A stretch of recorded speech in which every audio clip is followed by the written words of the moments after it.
গুন্ডাদের পিছু নিয়ে সৃজনের কাছে গিয়ে ধরা পড়ে গেল পুটি। হ্যাঁ বন্ধুরা, এমনটাই দেখা যাবে। তাই সম্পূর্ণ জানতে ভিডিওটিতে লাইক দিয়ে চ্যানেলটি সাবস্ক্রাইব করে দেখতে থাকুন। গল্পের শুরুতেই দেখা যাবে পর্ণাকে দেখে ফেলে অর্পণ। তখনই অর্পণ তুহিনাকে বলতে থাকে, এই রে মা মা তাড়াতাড়ি চলো। তখন লোকটা বলতে থাকে, আমার আইসক্রিমের টাকাটা দিয়ে যান। তারপরে অর্পণ পিছন দিক হয়ে থাকে। তখনই পর্ণা পিছন দিক দেখে বলতে থাকে, ছেলেটাকে দেখে তো অর্পণের মতোই মনে হচ্ছে, কিন্তু ও যে বলল যে ওর ভার্সিটিতে কাজ আছে, আর সাথে তো একটা মেয়েও দেখা যাচ্ছে। কি জানি অর্পণ নাকি অন্য কেউ, ভালো করে তো দেখতেও পাচ্ছি না। ঠিক আছে, এরকম হলে বাড়িতে গিয়ে না হয় অর্পণকে জিজ্ঞাসা করে নিব। এই বলেই অটো ধরে পর্ণা সেখান থেকে বেরিয়ে যায়। তারপরেই অর্পণ বলতে থাকে, বাস, মা চলে গেছে, শান্তি পেলাম একটু। তখন তুহিনা বলতে থাকে, কি ব্যাপার অর্পণ, তুমি কি তোমার মাকে ভয় পাও নাকি? তখন অর্পণ বলে, না না, মাকে ভয় পাই না। তবে মা যে খিটখিটে, গেলেই না চেপে ধরতো, আর সবার সামনে নানান কথা শোনাতো। আর দিদি তো সবসময় আমাকে কথা শোনাতেই থাকে। তখন তুহিনা বলতে থাকে, যাই বলো না কেন, তোমার মা কিন্তু খুব ইন্টারেস্টিং। তখন অর্পণ খুশি হয়ে যায়। ওইদিকে দেখা যাবে পুটি সেই কিডন্যাপ হওয়া লোকটার বাড়িতে যায়। গেলেই লোকটার বউয়ের সাথে কথা বলে। তখন পুটিকে দেখে মহিলা বলতে থাকে, তুমি তো অনেক ছোট, তাই তোমাকে আমি তুমি করেই বলছি, ঠিক আছে? তুমি এত কিছু জেনে কি করবে মা, বলো তো? তখন পুটি বলতে থাকে, দেখুন আমার ব্যক্তিগত একটা কারণ আছে, যার কারণে এই কেসটাতে আমি নিজেই ইনভলভ হতে চাইছি। না হলে এতটা রিস্ক আমি নিতাম না। তাই ব্যক্তিগত কারণের জন্য এতটা রিস্ক নিচ্ছি, আপনারা তো বুঝতেই পাচ্ছেন। তখনই ছেলেটা বলতে থাকে, আচ্ছা ঠিক আছে মা, উনি যখন এত করে বলছে তাহলে ওনার কাছে সবটা বলা যায়। তারপরে ওদের কাছে সবটা শুনেই পুটি বলতে থাকে, আচ্ছা টাকা রেডি আছে তো? তখন ছেলেটা বলে, হ্যাঁ হ্যাঁ, টাকা রেডি আছে। তখন টাকার ব্যাগটা নিয়ে আসলেই পুটি বলতে থাকে, আচ্ছা এই টাকাগুলো নিয়ে আমি যাব, আর আপনাদের মোবাইলটাও আমি নিয়ে যাব, কারণ আমার মোবাইল থেকে ফোন করলে ওরা সন্দেহ করবে। আর আপনার হাজবেন্ডের কাছে আপনার ফোনটা আমি দিয়ে দেবো। তখন মহিলা বলতে থাকে, ঠিক আছে মা, তোমার যেন আবার বিপদ না হয়। তখন পুটি বলে, না না, কিছু হবে না, আপনাদের টাকা আর আপনার হাজবেন্ড দুজনকেই আমি উদ্ধার করবো, আপনারা একদম চিন্তা করবেন না। তারপরে পুটি টাকাটা বের করে। টাকা বের করে টাকাগুলো দেখতে থাকে। ওইদিকে দেখা যাবে তুহিনা অর্পণ একসাথে নানান জায়গায় ঘুরতে থাকে। তারপরে এক জায়গায় বসলেই অর্পণ তুহিনাকে বলতে থাকে, সত্যি আমি এখনো বিশ্বাস করতে পারছি না যে তোমার সাথে আমি দেখা করেছি, তোমার সাথে আমি ঘুরছি। তখন তুহিনা বলতে থাকে, কি করে বিশ্বাস না করলে কি করে হবে বলো তো অর্পণ? আর এখন থেকে তো আমি তোমার সাথেই থাকবো, আমার সাথে কিন্তু আবার দেখা করতে হবে। তখন অর্পণ বলে, হ্যাঁ হ্যাঁ, তোমার সাথে দেখা না করে আমি থাকতেই পারবো না। তখন তুহিনা বলতে থাকে, তাহলে তোমার বাড়িতে নিয়ে চলো, সবার সাথে পরিচয় করিয়ে দেবে, আমি বরং তোমার বাড়িতে ডিরেক্ট চলে যাব। তখন অর্পণ বলে, না না, বাড়িতে এখন নেওয়া যাবে না তুহিনা, তাহলে কিন্তু সবাই আমার উপর রেগে যাবে আর নানান কথা বলবে, সেটা হবে না। তখন তুহিনা বলে, কেন? তুমি না বললে তোমার ঠাম্মি তোমার সব কথা শোনে? তখন অর্পণ বলে, শোনে, কিন্তু ঠাম্মিও কিন্তু রেগে যাবে আজকে। ঠাম্মিকে আমি বুঝাতে পারলেও কিন্তু কাউকে বুঝাতে পারবো না, তাই তোমাকে আমি পরে নিয়ে যাব। তখন তুহিনা বলে, কবে নিয়ে যাবে? তখন অর্পণ বলে, আচ্ছা মঙ্গলবার।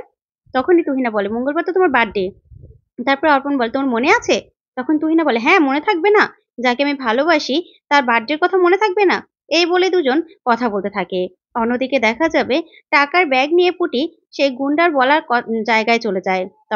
তখন মন্ডল পুটিকে বলতে থাকে, ব্যাস ব্যাস, একটু এগিয়ে গিয়ে টাকার ব্যাগটা রেখে এখান থেকে চলে যাও। তখন পুটি বলতে থাকে, কিন্তু আমার আঙ্কেল? তখনই মন্ডল বলতে থাকে, তোমার আঙ্কেলকে ঠিক সময় মতো পেয়ে যাবে, বুঝতে পেরেছো?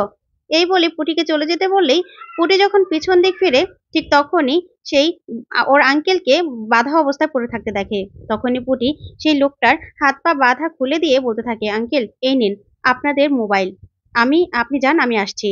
তখনই সেই লোকটা সেখান থেকে চলে যায়। ওইদিকে মন্ডলও টাকাগুলো ব্যাগ থেকে নিয়ে চলে যায়। তখনই পুটি দেখতে পায় যে ব্যাগটা পুরো ফাঁকা, আর পুটি বলতে থাকে, টাকাগুলো নিয়ে নিল? তখনই পুটির মনে পড়ে যায় যে টাকার মধ্যে ট্রাকর লাগিয়ে দিয়েছিল। তখন পুটি বলতে থাকে, মা তুমি জিনিয়াস, তুমি যদি সেই বুদ্ধিটা না দিতে আমি তাহলে কিছুতে ওদের অবধি পৌঁছতে পারতাম না, আমাকে তো ওখানে যেতেই হবে। তারপরে পুটি নিজের মোবাইলটা বের করে দেখতে পায় যে লোকেশন চালু হয়ে গেছে। তখন পুটি বলতে থাকে, এই তো লোকেশন দেখাচ্ছে, এটা তো অনেক দূরে, আমাকে এখনই বেরিয়ে যেতে হবে।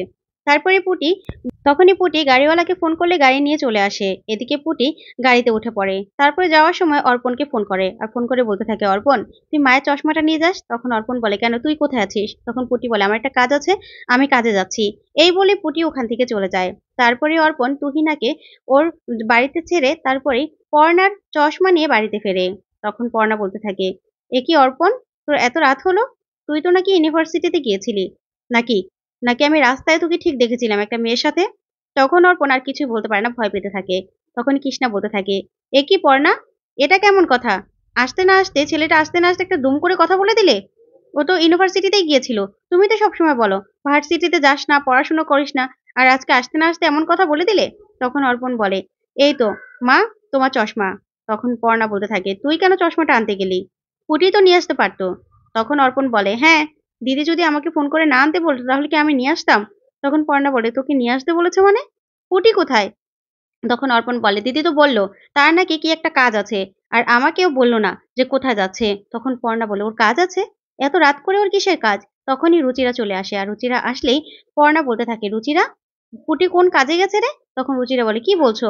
পুটি তো আজকে অফিসে যায়নি, আর তোমাকে নিয়ে ডক্টরের কাছে গেছে দেখে আমি ওকে আর ফোনও করিনি। যা শুনে পর্ণা অবাক হয়ে যায়, বলতে থাকে, কি বলছিস তুই? পুটি অফিসেও যায়নি? তাহলে এত রাত করে ও কোথায় চলে গেল? মেয়েটা কোথায় গেল? তখনই সেখানে অয়ন আর মমিতা চলে আসে। তখন অয়ন বলে, এই মেয়েটাকে নিয়ে হয়েছে জ্বালা। রোজ রোজ একটা না একটা কাণ্ড ঘটাবেই। আজকে এত রাত হয়ে গেল এখনো আসলো না। ওইদিকে দেখা যাবে সৃজন আর মোহিনী কথা বলছে।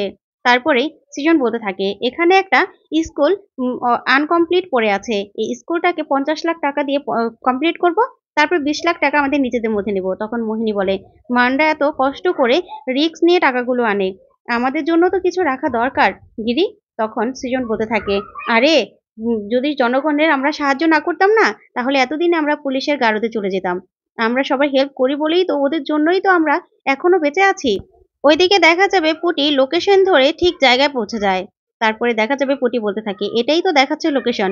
না না, গাড়িটা ছেড়ে দিতে হবে। তারপরে গাড়িওয়ালাকে গাড়ি নিয়ে চলে যেতে বলে। আর পুটি এগোতে থাকে আর বলতে থাকে, এত রাত হয়ে গেল, জায়গাটা তো খুব ডেঞ্জারাস।